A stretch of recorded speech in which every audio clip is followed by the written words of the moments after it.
કે પ્રશ્ન પૂછવાની સત્તાનો ભયંકર દુરુપયોગ થઈ રહ્યો છે, જેથી કરીને વિપક્ષના પ્રશ્નો દબાઈ જાય કે ભાજપના સભ્યોને વિધાનસભામાં પ્રશ્ન પૂછવાનું મનાય છે, કોઈ બોલવા દેતું નહીં, એમને તો ખાલી સહીઓ કરી દેવાની છે પ્રશ્નના કાગળ ઉપર.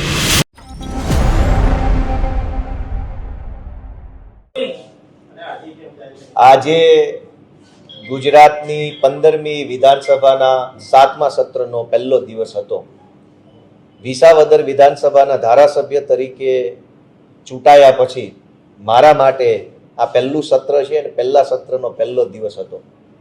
એટલે સૌથી પહેલા તો હું વિસાવદર, ભેસાણ અને જુનાગઢ ગ્રામ્યના સૌ મતદારોનો ખૂબ ખૂબ આભાર વ્યક્ત કરું છું, ઋણ વ્યક્ત કરું છું.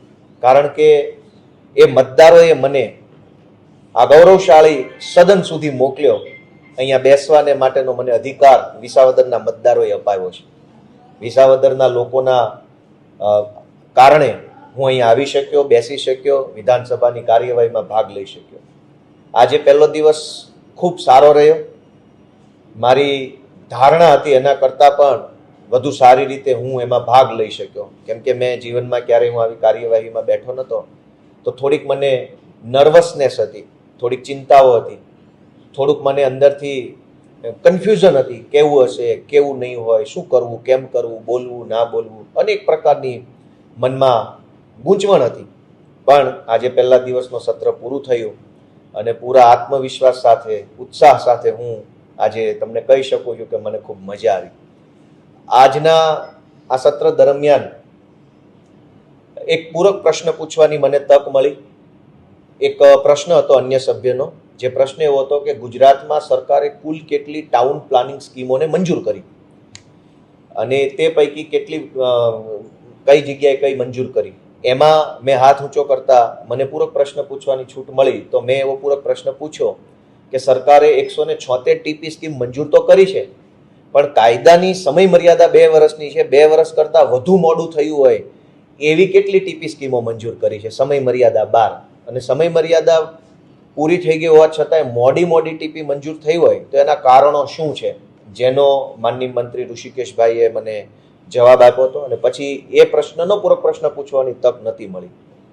આ સિવાય એક પ્રશ્ન હતો અન્ય સભ્યનો, તેરા તુજકો અર્પણ નામના કાર્યક્રમ બાબતે, કે સુરત અને તાપીમાં કેટલા રૂપિયાની રકમ પરત આપવામાં આવી.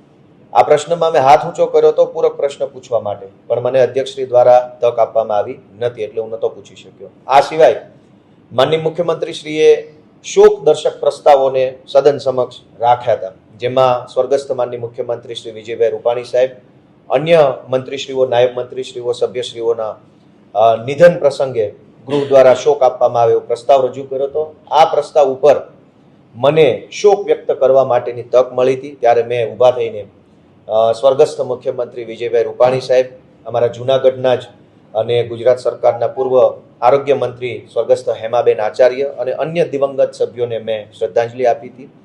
અને ત્યારબાદ મારા એક પ્રશ્નનો સરકારે ખોટો જવાબ આપ્યો છે. મેં આજના દિવસ માટે મુખ્યમંત્રીશ્રીને લીઝ બાબતે, માઇનિંગની લીઝ બાબતે એક પ્રશ્ન પૂછ્યો હતો. એનો મને સરકારમાંથી જે જવાબ મળ્યો એ જવાબ ખોટો છે. એ ખોટા જવાબ આપવા બાબતે, કેમ કે ગૃહનો નિયમ છે કે ગૃહમાં કોઈ પણ પ્રકારની ખોટી માહિતી આપી શકાય નહીં, તો મેં એ બાબતે મારો અવાજ ઉઠાવવાની કોશિશ કરી, પરંતુ અધ્યક્ષશ્રી તરફથી મને કોઈ એ બાબતે તક મળી નથી, કેમ કે સ્વાભાવિક છે, જાજા મિત્રો હોય છે. તો કુલ મળીને આજના દિવસમાં હું 2 વખત પાર્ટિસિપેટ થઈ શક્યો. બાકીની કાર્યવાહી મેં બહુ ધ્યાનથી સાંભળી, સભ્યો શું બોલે છે, અધ્યક્ષશ્રી કેવી રીતે મોનિટર કરે છે આખા સભાખંડને, અન્ય સરકારી મિત્રો શું કરે છે, એ બધું મેં ઓબ્ઝર્વ કર્યું. મને ખૂબ ગમ્યું, મજા આવી, આવડ્યું, અને હવે વધુ સારી રીતે કાલના દિવસમાં હું ભાગ લઈ શકીશ એવો મને આજે આત્મવિશ્વાસ છે.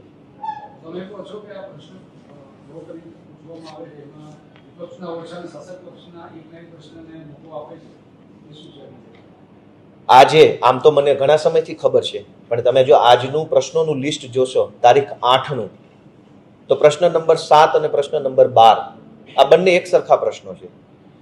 ગુજરાતમાં સત્તા પક્ષના ધારાસભ્યો એક જ સરખા પ્રકારના 10, 20 પ્રશ્નો પૂછી નાખે છે. પ્રશ્ન પૂછવાનો નિયમ એવો છે કે સત્ર ચાલુ હોય એ દરમિયાન એક દિવસ માટે એક ધારાસભ્ય 3 પ્રશ્ન પૂછી શકે. એટલે ધારો કે કુલ 150 જેટલા ધારાસભ્યો 8 તારીખમાં પ્રશ્ન પૂછે 3 લેખે, તો 450 પ્રશ્નો એક દિવસ માટે પૂછેલા ગણાય. પણ 450 પ્રશ્નોનું ચર્ચા સદનમાં કોઈ શક્ય નથી, એ પોસિબલ વાત નથી. એટલે એનો ડ્રો કરવામાં આવે. 450 પ્રશ્નોનો ડ્રો થાય. એ ડ્રોમાં જે પ્રશ્ન 1 થી 10 ક્રમ ઉપર આવે એની સદનમાં મંત્રી અને સભ્ય વચ્ચે આમને સામને ચર્ચા થાય. ડ્રોની અંદર 450 પ્રશ્નોનો જથ્થો ઊભો થઈ જાય એ માટે થઈ સત્તા પક્ષ દ્વારા ખોટા, બિનજરૂરી, ક્ષુલ્લક, નજીવા, મામૂલી એકના એક પ્રશ્નો 10 વખત નાખવામાં આવે, જેથી કરીને સત્તા પક્ષના પ્રશ્નોની સંખ્યા વધી જાય. 450 માંથી 400 પ્રશ્નો બની જાય. દાખલા તરીકે, ઉદાહરણ તરીકે, સત્તા પક્ષના 50 પ્રશ્નો રહી જાય વિપક્ષના, તો 450 પ્રશ્નો ભેગા કરીને એમાંથી ડ્રો કરવામાં આવે તો સ્વાભાવિક છે સત્તા પક્ષના પ્રશ્નો ઉપર આવી જાય, વધારે આવી જાય. હાવ ક્ષુલ્લક પ્રકારના, જેમ કે આજે મારો એક પ્રશ્ન એવા કારણોસર રદ કરવામાં આવ્યો, રિપીટેશનનો હવાલો આપ્યો કે ગોપાલ ઇટાલિયાએ જે પ્રશ્ન વિધાનસભામાં પૂછ્યો છે એવો પ્રશ્ન કોઈ અન્ય સભ્યએ વિધાનસભામાં પૂછ્યો છે, માટે ગોપાલ ઇટાલિયાનો સભ્ય સિલેક્ટ કરવામાં નહીં આવે. પણ આજે ને આજે જ ભાજપના 2 ધારાસભ્યના પ્રશ્ન એક સરખા, અલ્પવિરામનો ફરક નહીં, પૂર્ણ વિરામનો નહીં, અનેનો નહીં, છેનો નહીં, ક્વેશ્ચન માર્કનો કોઈ ફરક નહીં, 2 ધારાસભ્યો એક સરખા પ્રશ્ન પૂછે તો બંને પ્રશ્નો વિધાનસભાના ફ્લોર ઉપર આવી શકે છે. મારો તો પ્રશ્ન એડમિટ ન થયો.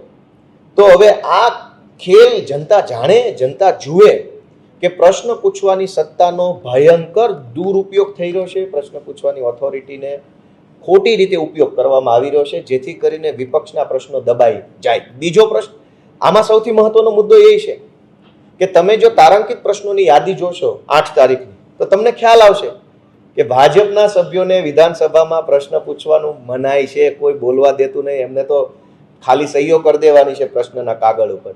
એટલી હદે દબાયેલા. કોઈ ધારાસભ્ય પોતાની મરજીથી પ્રશ્ન પૂછી શકતો નથી. શું કામ?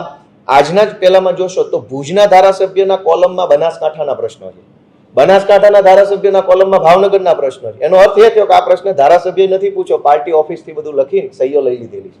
તો ભાજપના ધારાસભ્યોને આવી રીતે દબાવવામાં આવે છે, એને બોલવા દેવામાં નથી આવતા. તો હું તો વિનંતી કરું છું થોડુંક એને બોલવા દો, ધારાસભ્ય છે, થોડાક એને છૂટ આપો પ્રશ્ન પૂછવાની, ભલે પૂછે. એ છે આજના તારાંકિત પ્રશ્નોની યાદી, તો બધા મીડિયા મિત્રોને મળી છે, એમાં હશે જ. મેં પ્રશ્ન નંબર એ બોલી ગયો 7 અને લગભગ 12 જ છે, મારી ભૂલ ન થતી. 7 અને 12 નંબરનો પ્રશ્ન એક સરખો છે. ગોપાલ ઇટાલિયાનો પ્રશ્ન કોઈ અન્ય સભ્યએ પૂછ્યો, મને નથી ખબર કોણે પૂછ્યો, પણ મારો રિજેક્ટ થઈ ગયો એવું લખાઈને આવ્યું કે રૂલ ઓફ રિપીટેશન, એટલે કે આનું પુનરાવર્તન થઈ રહ્યું છે, એટલે ગોપાલનો રિજેક્ટ. તો ભાજપના 2 સભ્યોનો એક સરખો પ્રશ્ન સિલેક્ટ કેવી રીતે થઈ ગયો? તો આનો અર્થ એવો નીકળ્યો કે ભાજપના ધારાસભ્યોને અવાજ દબાવવામાં આવે છે અને અમારો દબાવવામાં આવે છે.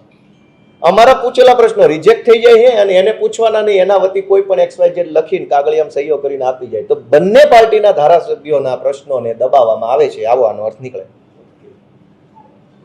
Thank you. સત્યાર્થ મંથનની યુટ્યુબ ચેનલ સબસ્ક્રાઇબ કરવાનું અને બેલ આઇકોન પ્રેસ કરવાનું, સાથે જ સત્યાર્થ મંથનનું ફેસબુક પેજ લાઇક અને ફોલો કરવાનું અને ઇન્સ્ટાગ્રામ પેજ સાથે જોડાવાનું પણ આપ ચૂકશો નહીં. અત્યારે બસ આટલું જ. મને આપશો રજા. આપ જોડાયેલા રહો સત્યાર્થ મંથન સાથે. નમસ્કાર.